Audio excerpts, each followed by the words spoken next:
everyone, my name is Nina Ayorek, and today I'll be hosting a new project called Composer of the Month.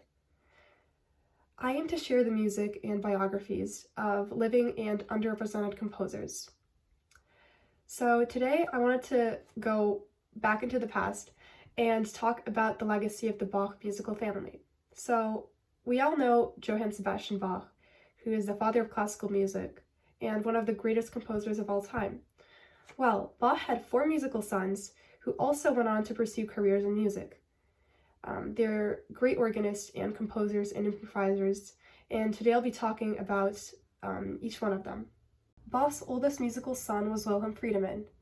Out of all the brothers, his music is probably the closest to his father's, because he wrote in Baroque tradition in spite of living in the classical period. The rest of the brothers wrote more classical pieces because those were more popular and people preferred to listen to those. Baroque music was becoming more distant, and instruments like the organ and harpsichord were not as popular anymore. But Wilhelm Friedemann still wrote a lot for the organ because he was an organist, and he was actually the organist at St. Sophia's Church in Dresden, Germany. He also worked in Halle for a period of time, but was primarily in Dresden. One of his pupils in Dresden was Johann Gottlieb Goldberg, after whom Johann Sebastian Bach wrote his famous Goldberg variations. Wilhelm Friedemann also worked very closely with Johann Nicholas Forkel, who was Bach's first biographer.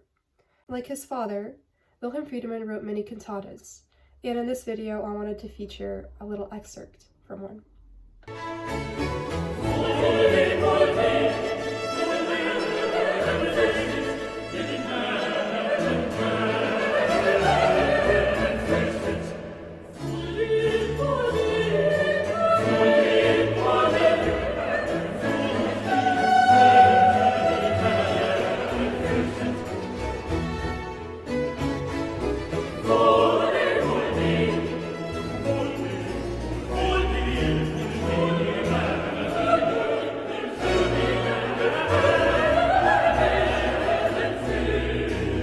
Bach's second musical son was Philipp Emanuel. He had his own personal approach to composition, which was called empfindsamer, translating to sensitive style. It was a bit different from his father's. Philipp Emanuel is primarily based in Berlin, and there he wrote many keyboard works and sonatas.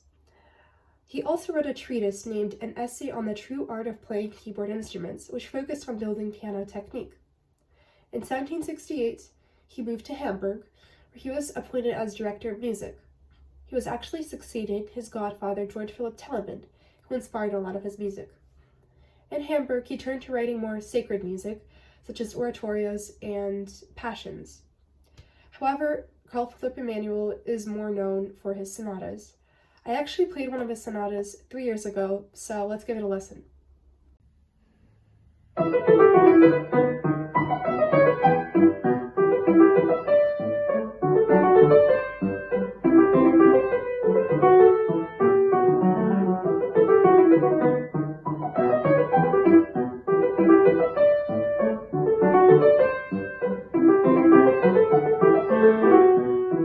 Johann Christoph was Bach's third musical son. He is one of the lesser-known brothers, but he was still important to the city of Bückeburg in which he was based. The Count of Bückeburg had appointed him as harpsichordist, and later he became their orchestra's concertmaster.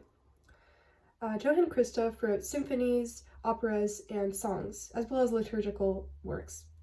Because the Count liked Italian music, Johann Christoph had to adapt his style accordingly and write in Italian style. So let's listen to some of his works.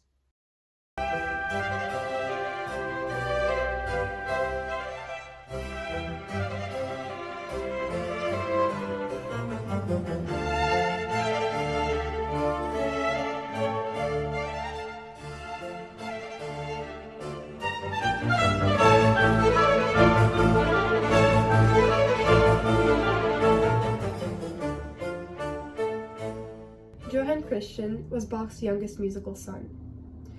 His father passed away when he was only 14, so he studied composition with his older brother, Philipp Emanuel. His music sounds so classical that many composers like Mozart and Haydn were influenced by it. He is known for creating the Sinfonia Concertante, which is a form evolving from the Baroque Concerto Grosso. He was the Milan Cathedral organist for a few years, and then he moved to London to become the King's Theatre composer. He wrote Italian operas there, but he is also known for his symphonies, in particular his symphony in G minor. So let's give it a listen.